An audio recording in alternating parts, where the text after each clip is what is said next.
Fala galera, agora sim, eu acho que a gente conseguiu resolver todos os problemas técnicos que a gente estava passando. Se tiver uma galera com a gente aí assistindo, por favor, dá um feedback como é que tá o áudio, como é que tá o vídeo, mas vamos lá.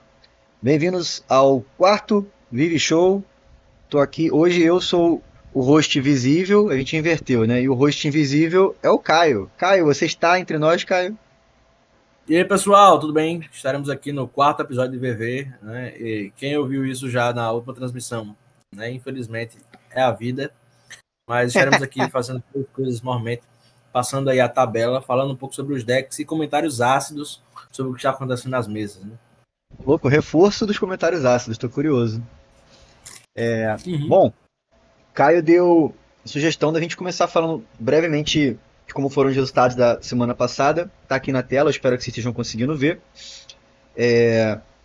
Na última semana, o primeiro pod ficou o João, de 3-0. O Abadias e o Neto fizeram 2-1. Aí o Inácio fez 0-3. E o Matheus e o Bruno fizeram 1-2, né? O pod 2 foi menor, porque só deram 10 players, então pra gente não colocar 5 players em cada pod e acabar tendo bye, né? A gente dividiu um com 6, um com 4. E o segundo pod, eu fiquei em primeiro, empatando no caso com o Rafael, mas como as minhas partidas foram de 2-0, enfim, ele ganhou acho que uma de 2-1. Eu acabei ficando em primeiro nos stands, o Rafael ficou em segundo, mas com a mesma pontuação. O Alabagé ficou em terceiro, 1-2, e o Caio fez 0-3 aí. Que nem eu fiz 0-3 na outra semana, né, Caio? A gente tá revezando aí o último lugar. É muito bom isso aí, né? Na próxima eu vou fazer 3-0, né? E aí eu faço Que é o 0-3 pra gente revezar, né? exatamente. É projeto. Bom, Nós galera, a gente passamos fez. por uma colocação geral, né? Isso. A gente passou aqui pela colocação geral agora. A gente passou um pente fino. Tem alguns empates aqui. Tem o Arthur e o Matheus com 6 pontos, o Caio e o Inácio com 4. Na real, o Arthur, o Matheus e o Bruno com 6 pontos. O Caio e o Inácio com 4 e o Auá e o Abadias com 12. Então esse desempate aqui, galera, a gente vai fazer por aquele critério de pontuação, né? Tipo, os jogos foram de 2-1, foram de 2-0. Aqui a gente colocou só a pontuação geral mesmo para vocês terem uma noção de como é que tá o corte do top 8 hoje. Hoje seria isso, né? Só que a gente teria que ver só esses 6 pontos aqui, quem que entraria. Se seria Matheus, Bruno ou Arthur. E aí vai depender da quantidade de games que eles têm. Mas a gente ainda vai ter dois torneios tradicionais, né? Um na próxima semana, agora dia primeiro e o outro dia 8, que é o que vale pontuação dobrada, né? Depois disso, vem o do dia 15, que é o Top 8, né? O do Invitational, e na terça-feira, dia 14, vai ser o mata-mata, né? Então ainda vão ter mais dois torneios tradicionais. O da penúltima semana do dia 8 vai ser Double Points. E dia 14, terça-feira, vai ter um mata-mata, vai ser Single Elimination, né? Perdeu, tá fora do torneio. Para quem não tiver dentro do top 7, né, a oitava vaga vai ser preenchida assim.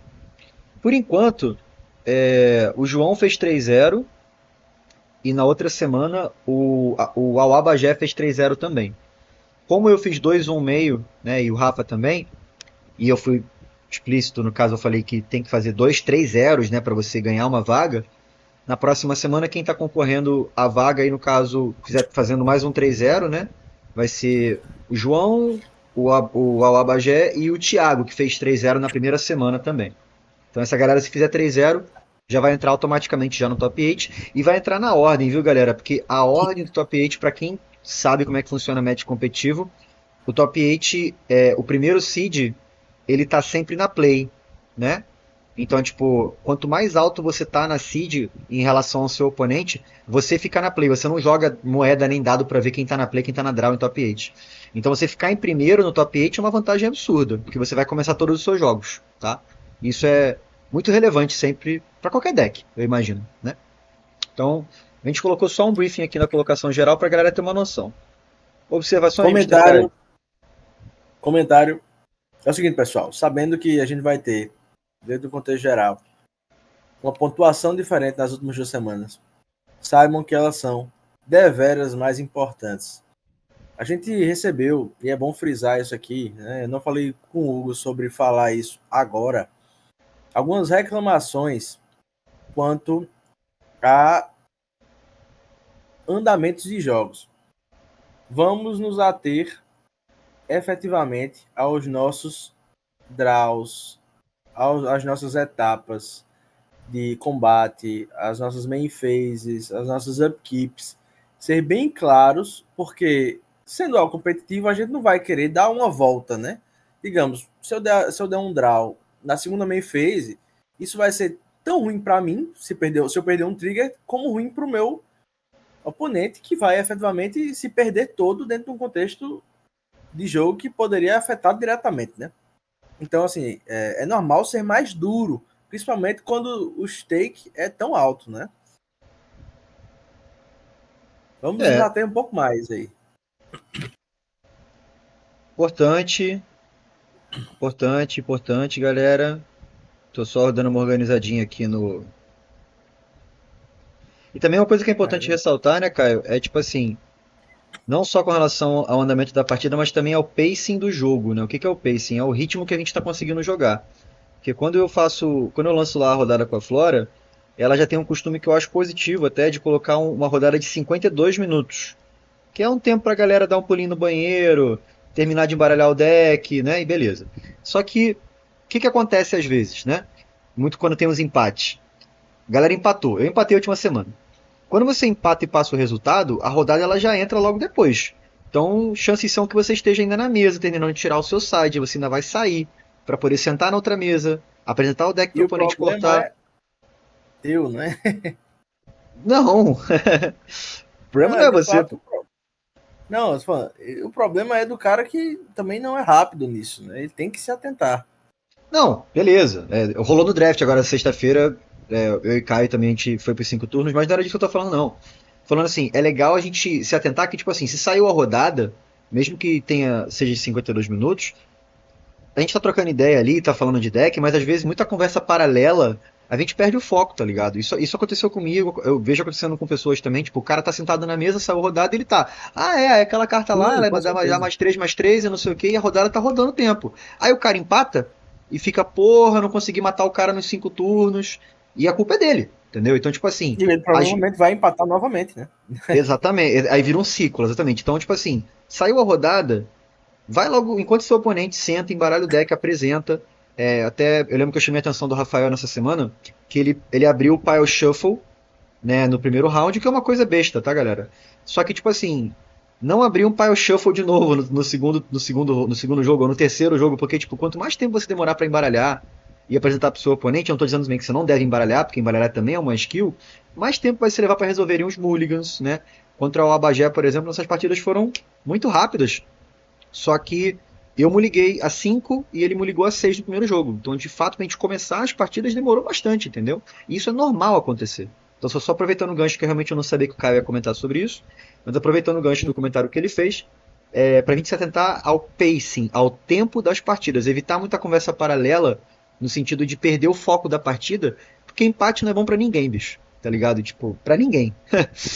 Atrasa. Né? Isso, pode continuar.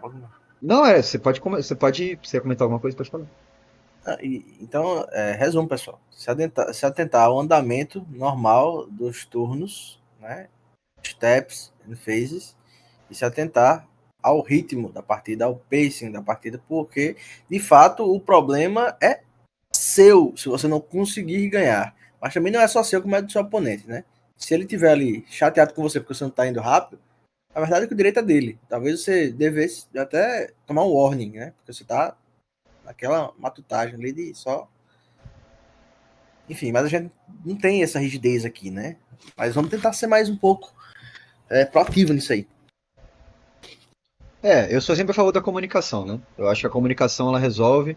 Eu, no caso, o exemplo que eu dei do Rafael, eu comentei com ele, eu falei, pô, cara, eu vou te pedir pra você não fazer um segundo Pile Shuffle pra gente poder agilizar e a gente não empatar, né? E acabou que a gente empatou, porque foram partidas demoradas, decisões complexas, e não culpo nem ele nem a mim, acho que ossos do ofício, mas tanto ele quanto eu poderíamos ter jogado mais rápido, feito essas macro decisões de embaralhamento, sentar, tudo isso também poderia ter sido feito mais rápido, né?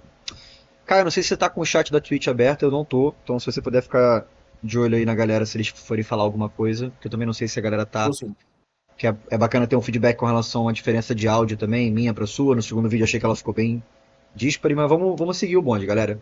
Eu tô aqui no Beleza. caso com seis listas, tá?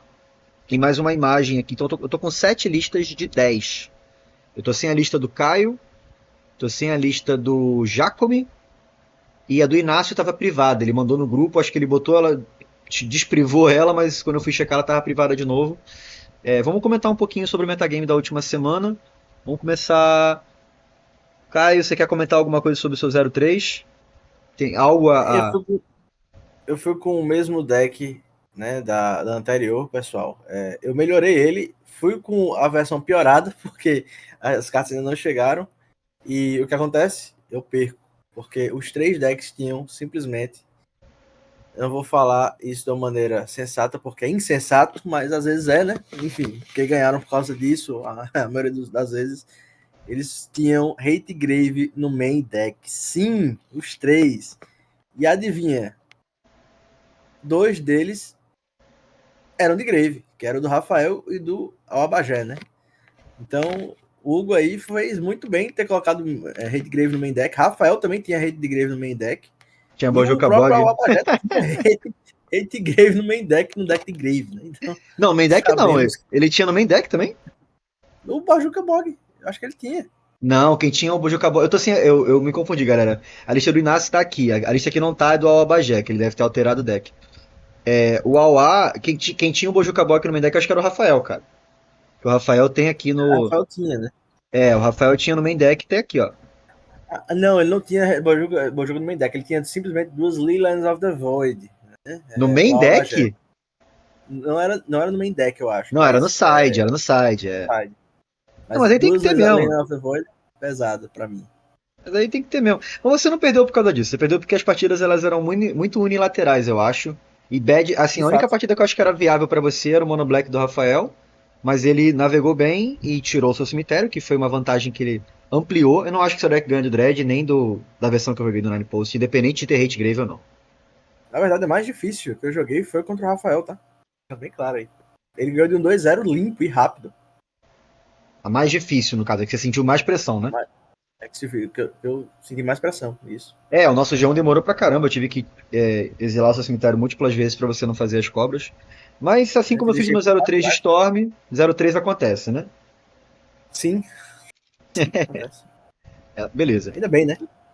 Pô, senão ia ser sem graça. Só o João que não segue essa métrica aí. É. Vamos lá. O Alaba já fez um 2, ele tava de dread, galera. Eu percebi que é a lista dele que tá faltando aqui, que ele botou no grupo. Mas como eu não entrei, tirei print, nada disso, só o tempo dele talvez bloqueá-la de novo, não tem problema. Ele tava com a versão já nerfada do Dread, né? Com só uma cópia do Stink Weeb. E ele tinha me contado que ele tava tentando fazer algumas questões com o Dark Blast e usar o Dread Return também. Eu joguei contra ele no pod e ele deu muito azar, assim, absurdo, porque eu tava com um hate de main deck, veio contra ele no G1, né? Então, tipo, ele tava na play, se eu não me engano, aí ele fez uma jogada pra jogar, ele fez um Mila 5 do topo. Aí tinha um Dredger lá, voltou pra mim, eu fiz o negocinho que exila do Grave, eu estouro e exilo o Grave dele todo. Aí ele concedeu, que ele tava ligado a 6. Aí no G2, ele quipou as 7 e eu muliguei até vir o meu hate mais pesado. Aí ele fez mana alguma coisa, eu fiz mana vai, ele fez mana breakthrough, comprou 4 cartas e jogou, sei lá, 8 cartas no cemitério. Aí eu exilei o cemitério dele todo. E ele concedeu de novo, porque realmente quando o Dread perde essa engine, perde o gás, perde a mão, não tem como voltar. Mas foi muito azar por parte dele no G1 pegar o meu hate de main deck, porque foi isso, eu abri com ela na mão, falei, keep, né? E a mão era plausível, independente dela. Eu tava sabendo porque ele tava jogando, porque isso também acontece no ambiente, né? Você, se fosse um blind keep, você equiparia? Equiparia, porque era uma mão ok, né? Quando tu cai, eu mesmo equipei com essa lanterna. A lanterna também na mão, só por ser um cantrip, né? Exilar o cemitério dele fazia parte. Engraçado, né? Que eu não achei que foi um jogo tão fácil pra você, porque você ainda ficou com pouco life, né? Você ainda ficou com 4 de life em um momento, em uma das partidas. Foi. Você tava me agredindo com as cobras. Deck. Assim, eu tava com plano também por causa do Carne, né? Mas você Tanto que eu tirei aquele terreno pra você não poder bater em bloqueável. Mas eu demorei um pouco, eu acho que eu consegui desacelerar você o suficiente pra conseguir ficar vivo e não dar prioridade só pra ganhar life. Né? Tipo assim, pra fazer o terreno. Eu queria fazer o terreno que ganhava life, por exemplo, quando eu tinha bastante Cloud Post. Pra quem não sabe, galera, hoje eu fui de 9 posts. Tá, eu tô com a lista aqui, que é a versão que eu proponho ser a versão nerfada na próxima liga aí do 12 Post. Aí eu vou explicar, mas tem um terreno que quando entra ganha vida pra cada post, né? E jogando contra o cara eu tentei postergar isso um pouquinho pra ganhar mais valor. Que era um deck azul, ele não ia me bater com ímpeto, né? Mas, enfim, estamos com a lista do Rafael aqui, que fez 2-0-1, né? Ele empatou comigo. E o Rafael tá com esse deck, já é a segunda semana que ele vai. Ótimos resultados. Na primeira semana ele fez 2-1, ele perdeu só pro Alabajé, que tava de RW com Volk. E essa semana ele empatou comigo, né? Saiu invicto também. Ficou em segundo por causa dos standings. O deck ali, tipo, no limite, né? 199,54 e usando cartas de muita recursão. Eu, inclusive, no jogo que eu perdi pra ele, que ficou 1-1, foi um mistake gigante meu, que eu deixei o trigger do City Supplier rolar, né? Ele rodou 6 cartas pro Grave, e aí eu exilei o cemitério dele, sendo que ele só tinha feito um Gravecrawler o jogo todo. Então, obviamente, ele conseguiu achar, aliás, um Bloodghast. Então ele conseguiu achar os outros Bloodghast, e eu não tinha mais como exilar do cemitério, e eu acho que foi isso que te matou também, né, Caio, quando você jogou contra ele, porque é essa recursão infinita do Bloodghast só fazendo terreno, né? Você tem uma dificuldade dentro do contexto do azul de exilar cartas, né? Isso é uma Certo. dificuldade. Você não pode anular o Bloodghast, porque senão ele volta. Você volta Ele pra volta. mão, ele volta também. Sim. Então você fica meio nessa de, pô, tenho que ter um rei de igreja específico. E eu, especificamente, neste pod, não tinha absolutamente nenhum rei de grave no site. Um erro de principiante. Mas que não acontecerá mais, pessoal. Muito obrigado. Mas é tomando porrada que você aprende. Aí ele Sim. tinha, além do Bloodghast, o Gravecrawler também, né? Que também você pode voltar do cemitério. Teve um jogo contra ele que eu tive que exilar os 4 Gravecrawlers que ele tinha com aquela pedra da mente lá, porque senão os bichos iam ficar voltando mesmo. E é um deck bem straightforward, ele é agro e ele cai pro mid-range, né? Então ele tem criaturas na curva 1, o City Supplier que vai colocar coisa no seu cemitério. Se cair lá o Gravecrawler, se cair o Bloodghast, não faz diferença nenhuma, né? Aí no Drop 2 ele tem esse cara que é legal, que é 2-3, troca bem com as curvas iniciais dos decks, né? 2-1, ou até um 2-2. Tem Lifelink. Ele é uma máquina, né? É. Ele é uma máquina. Lifelink e Death Touch, né? Então já começa a fazer a recursão. Tá usando Múmia Mismática, essa aqui eu nem cheguei a ver, né? Mas 3, quando entra, é 2-2, é um corpo relevante, faz um player descartar uma carta. Começa o grind, né? Essa Yara aqui, acho que ela apareceu contra mim, apareceu. Que é 3 bola preta, 2-3. Ela é a carta mais forte do deck do Rafael, porque eventualmente, num deck que consegue, né, migrar entre o agro e o mid-range, é porque fala migrar entre o agro e o mid-range, por quê? Porque às vezes ele só se comportava como agro mesmo, e não tinha nem tanta resposta. Mas quando ele sideava, se tornava de fato mid-range. Né? E quando ele se tornava mid-range, ela brilhava. Por quê? Muito. Você começa a matar as criaturas dos caras, mesmo que você não consiga passar tudo, você fica sacrificando com alguma mecânica o rastejador do túmulo e o Bloodghast. E isso mata a pessoa eventualmente. Isso é bom contra o burn, isso é bom contra o control. E isso é bom até contra o próprio agro. É que você compra carta também, né? Quando você sacrifica uma criatura, ele compra uma carta. Exatamente. Então, E muito você ganha forte um ponto mesmo. de vida. E o cara perde um ponto de vida. Né? Muito forte mesmo. Muito bom. Aí nessa mesma linha ele usou o mensageiro de Geralf também, que também 3 bola preta. Por que ele usa esses bichos com mana preta, galera? Porque ele tem o Gary, né? O Gary que conta pra devoção. Eu tomei um Gary pra 5 ou pra 7, que me fez perder um pouco o clock ali. Gosto muito do farol vingativo também. Escolha de cartas bem interessantes no caso do Rafael. Esse Rankle aqui, ou essa Rankle, não sei, que é uma fada, bicho preto com ímpeto e voar, galera, tá ligado? E aí quando bate, só faz desgraça, né? Descarta a carta, manda o cara sacrificar a criatura. Ou os 3, né? Lembrando bem, cara. Faz perder vida também, dá um draw, né? Mas muito interessante a listagem dele. Ele tinha outro bicho também agressivo que eu não tô achando aqui. Acho que era esse cara aqui, voar, Death Touch, Lifelink 3-3, e quando ele sai do grave ele consegue dar essa possibilidade de evasão para outra criatura, né? Voar, Death Touch, Lifelink também. Então, pra dar um finisher ali é bem legal. Ele usa as Lilianas, eu vi ele ganhar do Awa com a Liliana aqui, essa daqui, a Last Hope. Que ele matou uma Narcomoeba que tinha de blocker, né? Dando -2, -1 e bateu letal. Então, Rafael, parabéns pela lista. Ele chegou a comentar comigo que, pô, a lista não é top tier e tal, mas eu acho que os resultados falam mais do que qualquer comentário acerca do seu deck, né? Você tá com uma derrota, um empate e 4 vitórias. Então, acho que você tá em segundo na lista na colocação geral. E é interessante o fato de que ele roda com 23 terrenos num formato extremamente rápido. Sim. É muito estranho. É muito estranho, mas é efetivo, né? Ele tem ganhado. Né? A curva aqui, né? A curva, ele vai sempre dropar aqui a Inquisition ou o drop 1, né? Por mais que os carinhas não bloqueiem, ele tem um plano proativo, então ele estabelece que ele é o beatdown, né? E ele começa a bater ali. Claro, eu não sei como é que foi a partida dele contra o Boros Convoke, mas eu imagino que tenha sido muito ruim, porque o Boros Convoke consegue botar um plano mais agressivo do que ele na mesa, e mais rápido. Então ele teve que trocar a marcha ali de agro para mid-range, e fazer isso no G1 é difícil. Cartas como Gurmagangler, assim, você não vai conseguir fazer num jogo muito rápido, você vai conseguir fazer num jogo mas que o se side estendeu, dele né? roda muito bem contra o próprio Boros. Não duvido. Aí Tem Coagir aqui você também. Agora o tem outro aqui, lado, ó. né? Isso aqui deve ser a adição recente, esse Tropas Enfermas aqui, porque realmente acaba com. Ele me comentou que ele usou o baile Putríase contra os zumbis do Dread também. Isso. Esse última sentença é muito boa contra o Boros, né? Muito boa. E ele com essas besteirinhas como Vítima da Noite, tirava as coisas grandes, né? Os bichos E o Boros, 4/4, os bichos 5/5. Né?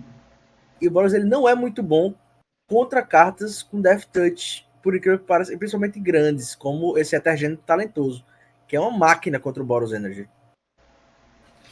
No caso não é o Boros Energy, o Boros Convoke, né? O RW Boros Convoke. Convoke, desculpa. Isso, Boros isso, isso. Convoke, Energy não. Não, mas sim, porque ele consegue. Ele é 2/3, né? Ele bloqueia o bicho mesmo que ele entre com ímpeto dando mais 1 de ataque, ainda ganha vida, né? Então ele anula 2 atacantes.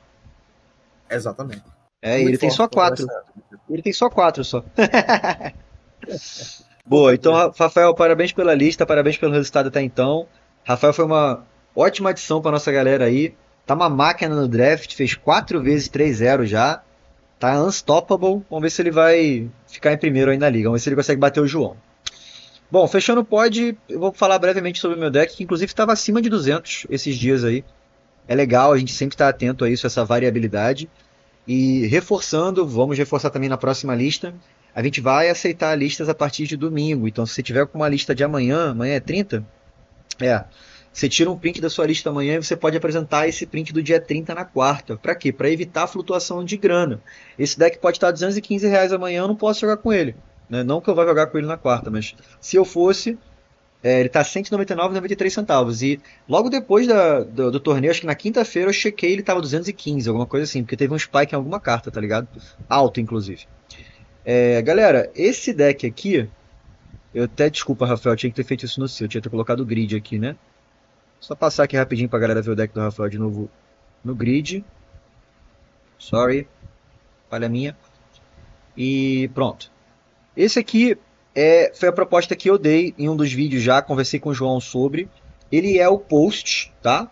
Só que, galera, eu estou usando só 9 cópias do post, é um 9 post. Então eu estou usando um Trent Post, que é o que eu acho que tem que ser restrito, 4 Cloud e 4 Glimmer, né?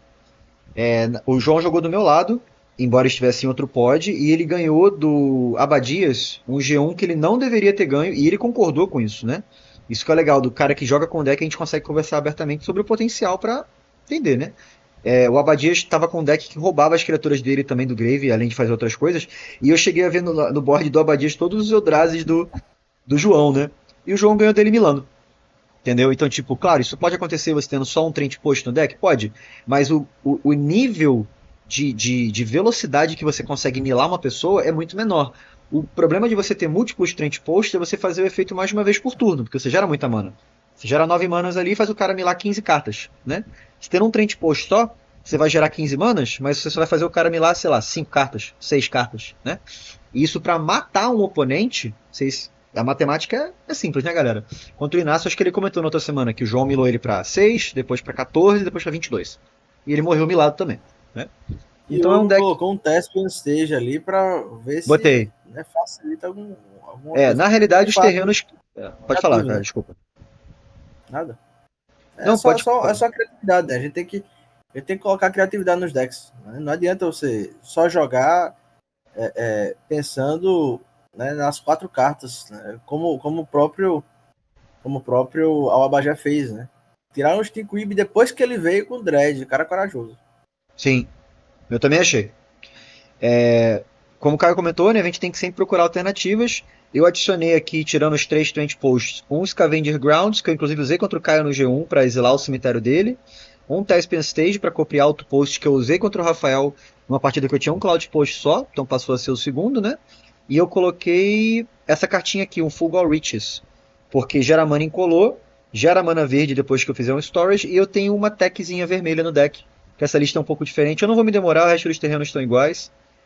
Mas eu estou usando uma lista que está usando carne muito forte, consegue buscar do sideboard as cartas. Contra o Caio eu consegui fazer, né, Caio? Eu peguei o... Cadê? O Liquid Metal Coating, para quem não entende o combo, você usa o carne, você faz a permanente virar um artefato, né? Porque o Liquid Metal Coating faz a permanente virar um artefato, e o carne faz o artefato virar uma criatura com ataque e defesa igual ao custo de mana dela. Então você pode quebrar terreno fazendo isso, né? Então fazia. Foi a primeira coisa que eu fiz contra o Caio quando eu peguei o carne. Eu quebrei o Rogue's Passage, que ele tava batendo imbloqueável com a cobra. Aí transformei o Rogue's Passage no artefato e o carne fez ele ser um artefato 0/0, logo ele morreu. Então o carne traz recursão, eu tô com 2 Oblivion Stones só no main deck. A terceira tá no side, outra lanterna no side. O cérebro de pedra que eu usei contra o Rafael para exilar os bichinhos dele também. E a nave, que também é muito relevante contra permanentes, né? Fora isso, eu acredito muito no Expurgador. O João não gosta dessa carta. Eu uso 4. Eu acho muito importante ela em qualquer matchup, porque ela segura o board. E 2 delas em campo matam muito rápido, porque para cada artefato que você faz, você dá 4 de dano. É absurdo. E eu uso a tech do Golos também, para buscar o terreno lá, a cascata, para filtrar as manas e fazer o efeito do Golos, né? Que é esse terreno que ele é indestrutível, você paga 5 e gera mana de qualquer cor. Então o Golos busca esse terreno, se o Golos estiver vivo, no próximo turno eu ativo o Golos, que é uma habilidade muito forte nesse deck, né? Eu vou olhar as 3 do topo e eu posso castá-las de graça. Então eu posso castar os Eldrazizão de graça, posso castar o Carne de graça. Mas é a shell do deck com as minhas alterações, né? Eu estou usando 2 retornos de Kozilek no main deck também, que foi uma tech que se provou útil. O retorno de Kozilek, quando você faz uma criatura de custo 7 ou mais e ela estiver no grave, ela volta dando 5 de dano. E é no cast, então o seu Eldrazi não toma esse dano. Claro, você pode limpar o seu board de Todnotsia? Pode acontecer. Mas eu acho que o upside da carta é muito alto. E eu estou usando algumas cartinhas one-off que eu gosto. Eu estou usando uma no main deck da Soul Guide, estou usando uma Alice de Mishra também, que eu acho que você pode fazer ela muito cedo e você pode locar os decks que você não consegue ganhar fora do jogo até você conseguir ganhar. Então essa é a minha lista. Eu fui bem, fiz 2,5. A proposta de ser 9 posts ao invés de 12, eu acho que diminui um pouco a intensidade do deck e a consistência do deck também. A lista do João tem coisa que busca terreno, eu estou satisfeito só com a minha agitação do passado. E as cartas que buscam, né, como Golos e o Michael Spawn. Cadê o Michael Spawn? Tá aqui o Michael Spawn. E eu achei que o deck foi consistente. Não, acho que eu não tenho mais nada a acrescentar. Você quer falar alguma coisa sobre essa lista mais, Caio? Não, o Michael Spawn tá caro. Eu acho que ele tava 22. É bom. Ele caiu de preço, ele tava 22. Ele tava 22, né? Mas ele tava mais barato quando ele começou, né? Não me lembro. Agora ele tá 18. Acho que ele tava 12, se não me engano. Ah, massa. Mas é bom porque ele pode voltar. Não acho que ele seja um problema absurdo, tanto quanto outras coisas que esse deck propõe. Por exemplo, eu acho ser 12 posts muito pior do que ter o Michael Spawn, sinceramente. Apesar de que o Michael Spawn é fortíssimo, né? Tirar uma land, enfim. No cast, ainda mais. Os caras. Eu acho ele quebrado. Eu acho ele quebrado demais. Podemos passar pro próximo, né? Massa. A gente vai pro próximo pod. Eu vou começar com o deck do Inácio, que é a primeira vez que eu vou ter a chance de fazer isso, que ele tá 0-3 aqui. Que é o Control, né, cara? Inácio encontrou o We Believe usando o Eterídeo. Eu amo essa carta. Ele também usa Augúrio de Bolas. Isso aqui, galera, na época o Magic raiz, né, como algumas pessoas dizem aí. Você fazia um Eterídeo ali na turno, sei lá, 10, turno 9, com o counter de backup ali. Então o cara queria anular o seu Eterídeo, você anulava o counter dele. O Eterídeo entrou em campo, ele nunca mais sai. Você paga uma maninha azul, você exila ele até a etapa final, né? Então, se você tiver manas pra pagar, ele nunca morre pra removal. Você pode sempre responder o removal blinkando ele. Ele fica imbloqueável e ele pode aumentar o ataque dele. Ele fica até 8 de ataque, né? Ele pode ficar 8/1. Então ele é um clock rápido também. Você consegue bater 8, 16, 24 e matar o cara só com o Eterídeo. Aí... geralmente entra e não sai mais, né? Realmente é isso. É o ideal, exatamente. Aí augúrio de bolas pra dar uma filtradinha aqui, né? Olhando as 3. Planinauta pra ter defesa. Pode falar. Eu penso que o deck dele se baseia plenamente no Eterídeo, né, Hugo? De criatura pra matar, sim. Eu acho que sim. Eu não sei se tem um Cycle Typhoon, alguma coisa assim. Vamos checar aqui. Removal, removal, removal. Draw, removal. Counter, counter. Removal. Removal. Removal, counter. Descarte. E removal. E note que você não tem absolutamente nada para voltar ao Eterídeo caso ele seja anulado. Tem isso aqui, então você obrigatoriamente tem que anular. Não, isso. Tem. Parabéns, eu comentei sobre essa carta no dia, só que eu acho que ele não se ligou. Que é o W que mata de tédio, né? Que você vai. A sua win condition é isso aqui. Você vai embaralhar seu deck todo de novo, ganhar 5 pontos de vida e você só vai anular e matar as criaturas do seu oponente até ele ficar sem carta no deck, né? Eu chamo esse deck de Esper Soninho. Tá ligado? Só que o dele não é o soninho, o dele tem o Eterídeo pra finalizar, de fato. De fato. E, inclusive, é muito arriscada essa estratégia. Esper é muito forte porque você tem, de fato, os melhores removals e anula. Né? Agora, dentro de um pod, na verdade, não, de um meta, porque o Viral Vantage é um meta muito rápido, dentro de um meta tão rápido, você jogar com esse deck, você precisa ser uma máquina de pensamento. Você precisa. Verdade. Porque o deck mais difícil de você jogar no Magic, pessoal, dentro do contexto objetivo, é o control. Porque você tem que ter um controle perfeito do seu deck e o controle perfeito do deck do adversário, né? E é muito complicado quando você tem, por exemplo, um Hyper Aggro de um lado, um Control de outro e um Mid-Range no mesmo pod, porque você vai ter que jogar de 3 maneiras diferentes e às vezes a sua mente tá em uma só. Isso é verdade. E tem que se adaptar às estratégias também que você às vezes não conhece, que a pessoa vai com um deck novo, que trouxe de casa, aí você tem que tentar ler, pô, esse deck desse cara aqui tá sendo muito rápido, então vou sadiar assim, vou sadiar assado, né? Os notes estão na frente estão na frente das listas aí, tá? É? Ih! Inclusive, eu acho que a gente gravou isso tudo com o note na frente da lista? Com o note na frente da lista. Eu acho que eu resolvo isso agora.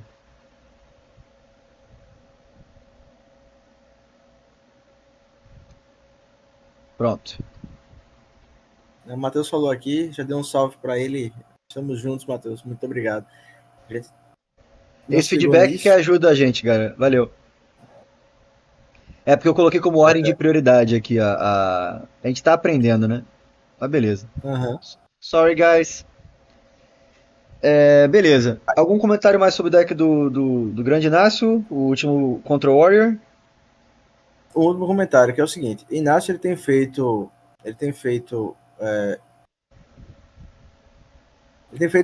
poucas escolhas dentro do contexto do Control que são, digamos assim, inovadoras, né? É um Control muito clássico. E você vê que ele estudou, efetivamente, ou ele viveu, porque Inácio ele é um dinossauro, de fato, do Magic. E você tem Revelação da Esfinge, né? Que foi um cara que mudou as áreas de Control. Think Twice, né? Doomblade clássico. Então, você tem várias coisas clássicas aí. Você não vê uma carta que ela não passou na história do Magic. Essa Airbender's Reversal é a coisa mais nova que tem. Isso aqui vai contra a ideia dele, hein? Isso aqui não foi ele que botou no deck, não. Não foi não, isso aí foi algum novato que pegou essa lista aí e colocou. Botou, isso aqui não é coisa de nada. E tem 2 ainda. 2. Esse Eterídeo, ele nunca viu essa carta, não, com certeza não. Olha, eu achei outra carta que ganha também, ó, o Creeping Tar Pit. Ele pode matar de Creeping Tar Pit também, que bate imbloqueável, né? 3/2. Sim. Que também era uma estratégia do W Control de Ravnica da época, né? Mas o W matava de Colonnade, né? Colonnade, 4 Colonnades, né? Matava de Colonnade, exato. Beleza. Ó, Inácio, eu acredito no Control. Eu não sei quando que vai começar a vingar. qual lista vai ser, mas você é um guerreiro e eu bato palma pra você. É um Vamos guerreiro, lá, de vamos fato. seguir. Eu tô com a foto aqui do deck do Matheus, que agora eu não sei se a galera da live vai conseguir ver na realidade. Talvez eu Não vai. consiga. Dá pra você mudar pra tela, Hugo. Acho que fica melhor. Em vez de você só colocar a janela, sabe? Sim, Você vai mexendo e. é que eu acho que eu consigo fazer isso agora. Só um segundo, galera. A gente tá aprendendo aqui, galera, mas eu acho que eu já descobri como é que faz pra. Se o Ah, Matheus. sim, realmente. Ah, pronto, JVG. É Pá! isso aí. Pronto. Aí é só pegar e colocar ela aqui, assim. Ó. Não? Porque você pegou a Não? outra. Não? Ah, É essa primeira aí, Hugo. essa é o Angel Capture aqui? É a primeira lá embaixo. Lá embaixo. Essa aqui, ó, o Angel Capture 2. Não. Não é não. Não? Essa aí, essa um aí. Por que ela não tá aparecendo? Pra mim ela não tá aparecendo. Tá aparecendo pra vocês? Não, tá aparecendo não. É, não tá aparecendo não. Ah, galera, foi mal. Isso são problemas de streaming que a gente tá dando um figure out ainda. Eu sei que isso dá uma brochada. Mas a lista do Matheus era legal. Ele não tinha muita interação, não, mas ele tinha o Eldrazi que rouba o bicho e dá Annihilator e Trample e tal. Uma lista que ele já tá testando com a gente já tem um tempão. É uma lista É, Gru. Pode falar. um Eldrazi Gru que agora começou a usar posts, né? Na É, verdade, ele tava mexendo nos é posts. Né? parecido, né? Com a ideia geral do posts. Só que ele tinha umas diferenças legais que ele queria colocar aqueles Eldrazes.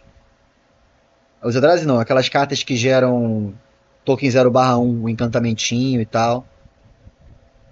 Bom, deixa eu fechar aqui pra não dar problema, que eu acho que eu já fiz. Já me embananei na realidade.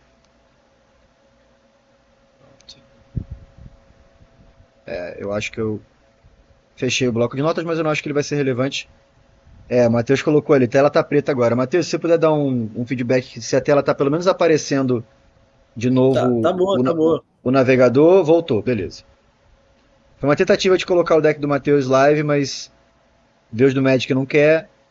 Matheus, eu continuo acreditando no seu deck building também. Matheus foi muito bem na primeira semana, quando a gente não tava jogando ainda na liga de Mono White. Aí depois ele veio com Spellslinger. Acho que ele jogou de Mono White de novo na outra semana. E não foi tão bem, acho que ele fez um 2 e fez um 2 de novo agora com o Eldrazi. Mas o Matheus também tá trabalhando pra caramba, sem muito tempo de jogar Magic ou trocar ideias sobre Magic com a gente.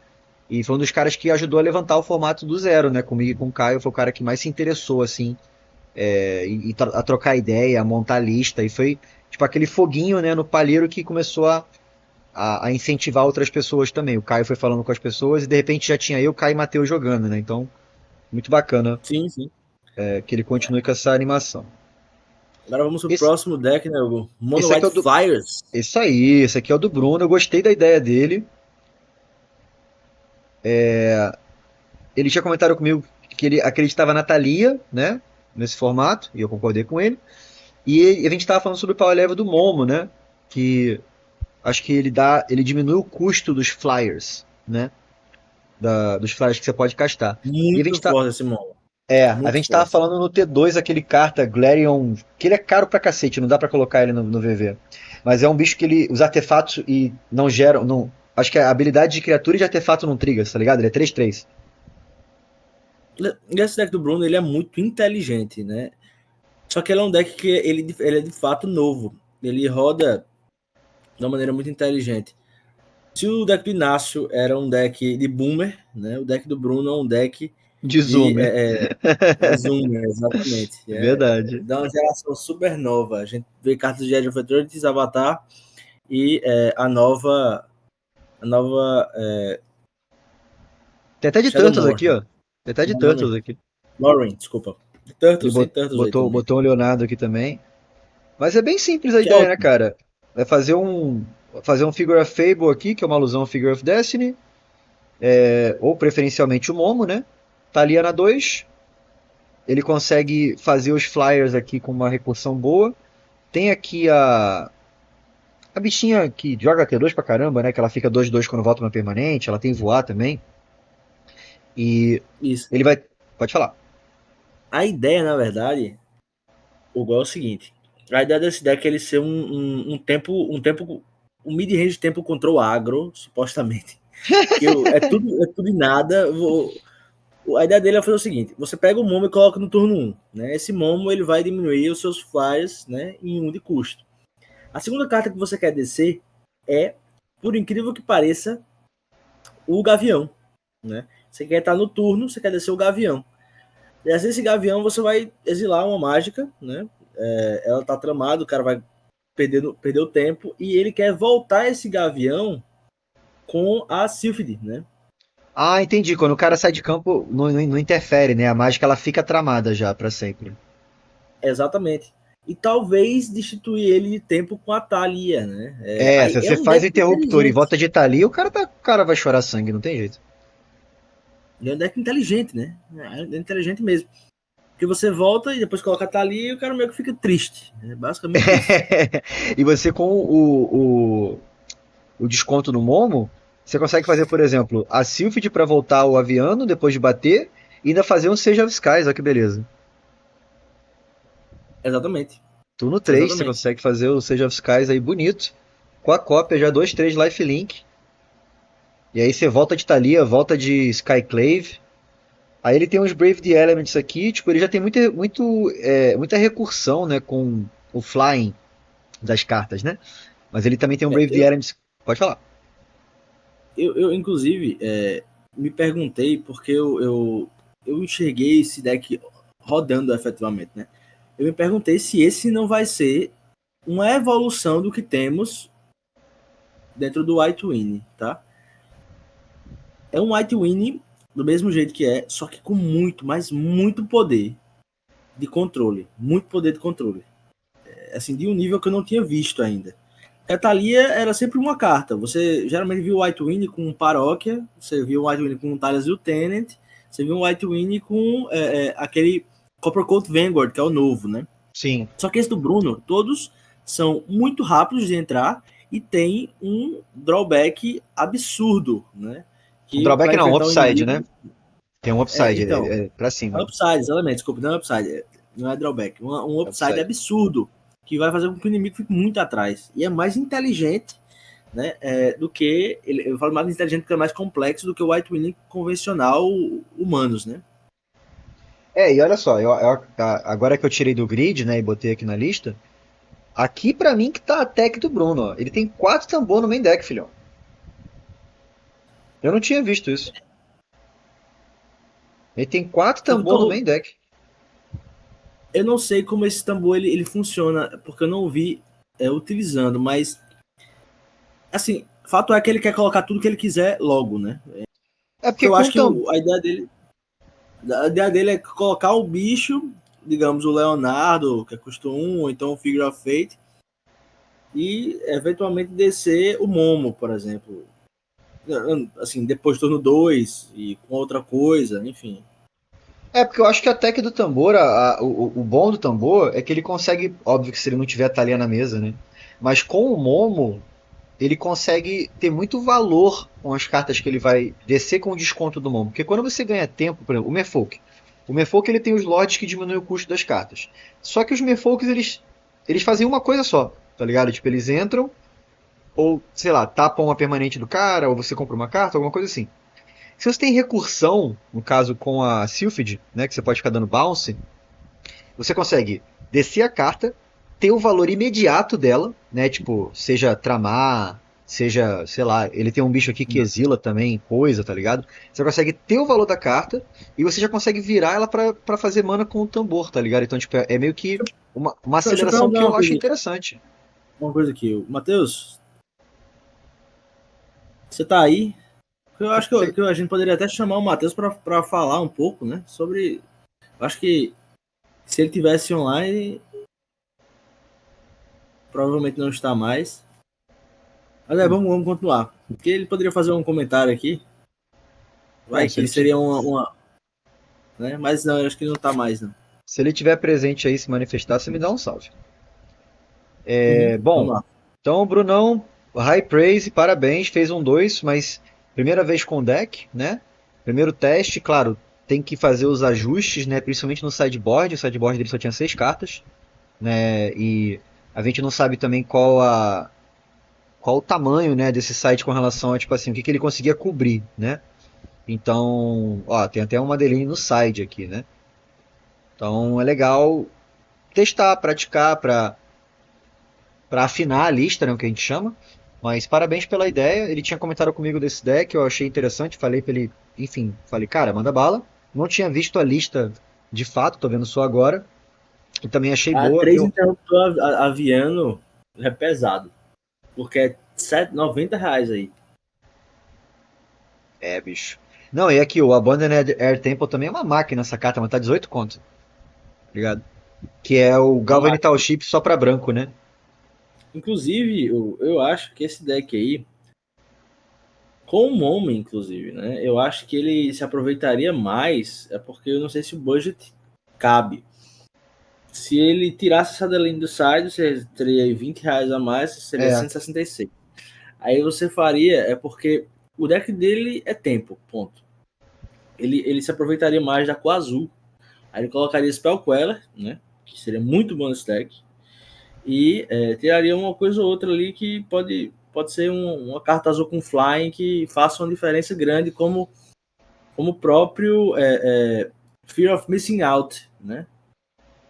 não, Não, o Fear of FOMO Isolation. Fear of o Isolation. FOMO é vermelho, isso. Ele usou o É Eng, vermelho. cara. Ele tava usando o Eng na lista dele de humanos. O Eng também é bom, né? Ele é flash, quando ele entra, ele dá airbending na O ruim é mágica. que o Eng é muito caro, né?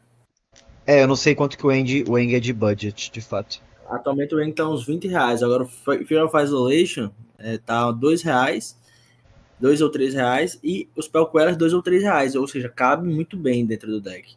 O É. ruim é que ele teria que fazer com que a mana funcionasse. A mana é a parte cara. O Chrome, né, o custo do Chrome tá R$ 3, que é a Fastland Azorius. Só que o Adakar Wastes, que de fato pro VV é o melhor, porque as Penlands são as melhores pro VV, né? É uma das, algumas das melhores. Eu São as discordo em Penlands. gênero, número e grau, hein? Eu acho as Eu, penlands, além de caras, para um ambiente agro, elas são horríveis. eu não acho especificamente, eu acho que as Penlands elas são as melhores, eu vou dizer logo por quê. Hum, Porque é a única que dá a certeza que você vai ter efetivamente aquela land no turno 1. em pé, Agora, né? que em pé, é exatamente a certeza no turno 1 é só ela. Mas, contudo, entretanto, né, a gente vê que tem outras alternativas. Né? Checklands, né, enfim, As fastlands também, né? Fastlands. As Fastlands são até melhores, né? Só que aí Muito você caras. realmente tem esse problema no late game. A Azorius especificamente tá R$ 3. Não, A o Azorius. R, cara, ó, o Storm, esse foi um grande problema que eu tive. A única dual que eu consegui botar no R foi a O Shackland. Shiva. Não, Ah, a Shackland é mais barata que o Shivan Reef, né? O Shivan Reef é a Painland e a Shackland é que entra em campo e checa se tem uma montanha ou uma ilha, né? Porque a Fastland é tipo R$ 30, sei lá, R$ 18, é um valor absurdo. Aquelas antigas de Lorien também que você filtra, que você paga uma mana ela gera ou azul e vermelho, ou vermelho e vermelho, ou azul e azul. Também era acima de R$ 10, tá ligado? Tipo, para algumas cores como o W e o R, a base de mana é complicada, cara.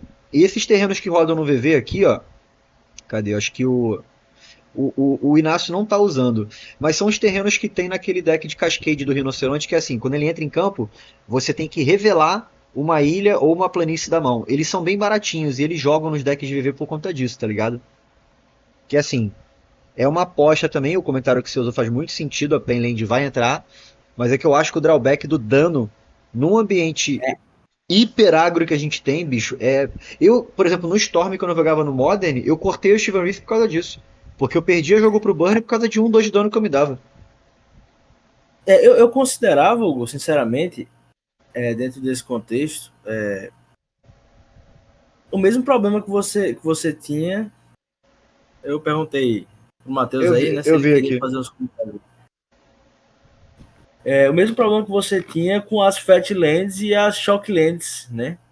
Você tinha 3 de dano ali, turno 1, que poderiam ser muito dentro de um formato semi-eterno, como Legacy, muito rápidos, né? Pô. Mas o Lex já é turno 2, né? Tem Não, que ver isso. não é assim também não. Muita gente fala isso aí, mas não é assim também não. É igual o VV. Você pode matar o cara no turno 3, mas os decks. A diferença crucial, eu conversei isso com a Abajara na semana passada. Para quem não saca de formato antigo, cara, a diferença crucial do Legacy, que eu não vou falar do Vintage, né? Mas do Legacy pro que a gente tá jogando agora, pro VV, é uma carta que chama Force of Will. Porque o azul que existe no Legacy é o que controla os decks loucos, os decks que vão matar no turno 1, os decks que vão matar no turno 2, tá ligado? Os decks que vão combar e descartar sua mão inteira, tá ligado? Você toma uma Foul, você toma um Daisy, né? No Legacy, o Fossil e o Daisy juntos, eles nivelam a velocidade do formato.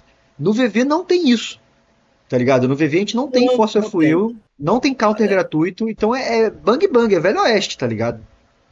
Mas de fato, quando a gente tá falando que o VV é turno 3, pra você, é porque é o seguinte, uma coisa é você tá falando sobre o que é o formato, né? O formato estabelece dentro de um contexto de vitória no turno 3. Por exemplo, antes disso você ainda não tem a vitória, a vitória colocada na mesa, né? Do turno 3 em diante, sim. A gente vê que de fato as techs do Legacy são a partir do turno 2, né? Então realmente não quer dizer que você vai ganhar. É, Outras cartas, né, fazem tanto estrago quanto Force of Will, porque, enfim, são só como o próprio o Counterspell Totseize. até, enfim. Totseize, pô. Totseize tira qualquer coisa, né? No VV a gente tem que existe as coisas leque que só tira 3 ou menos, né? Mas enfim, não vamos dar muito sidetrack não, que a gente também vai ficar falando de Sim, Legacy sim, aqui, enfim. tem Vamos pro razão. próximo. Eu tô sem a lista do Neto, mas eu imagino que o Neto foi de humanos de novo, de White Winnie. Tem se mostrado consistente, ele tá aqui no top 4, top 5, que ele tem um empate com o Caio. Mas 3 vitórias por enquanto, fez 2-1 nesse último torneio. O Neto também é um player extremamente consistente, ele chegou a fazer um 3-0 antes de a gente começar a fazer a liga. Tava de mono red, se não me falha a memória. Acho que era a versão dos ratos, né, do Pioneer. Então também é um player que gosta de decks mais agressivos e tem se mostrado um dos poucos players, na realidade, que está se mantendo numa estratégia full agressiva, né? Acho que ele, o Awabagé, o Abadias também são players que estão sempre naquela shell ali bem agro pro hiper agro, né? O Dread dá para se considerar como um deck de combo, entre muitas aspas, porque não é um deck de combo at all, mas ele te mata batendo, né? O que ele quer fazer é cuspir muita coisa muito rápido antes de você ter como agir. Então dá para colocar o Dread também como uma categoria diferenciada ali, um hiper agro ali. E o Awabagé tá vindo sempre com esses decks também. Então o Neto